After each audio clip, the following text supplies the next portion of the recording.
This is how you're going to fix unwanted horizontal page scroll in Elementor. This usually happens when an element like an image, column, or spacer extends beyond the page boundaries. So first step is you're going to head over to your Elementor websites and then head over to your sites. And then from here, you're going to select the website that you want to edit or that has the unwanted horizontal page scroll.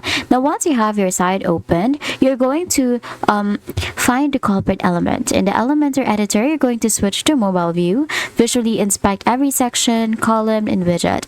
Look for any element that has negative margins for excessively large fixed widths. Next is you're going to set overflow hidden, the quick CSS fix. You're going to select the section that contains the element causing the scroll. Now you're going to head over to advanced and then click on custom CSS. Now you're going to add the simple code selector overflow X hidden. This hides any content that attempts to push outside the horizontal boundary. Now you're going to adjust global HTML or body. If the above doesn't work, the issue may be site-wide. So you're going to head over to your WordPress customizer or Elementor site settings and add the following CSS to prevent horizontal movement completely.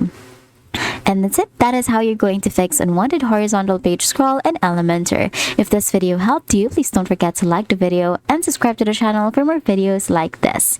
Thank you for watching, and I'll see you in the next video.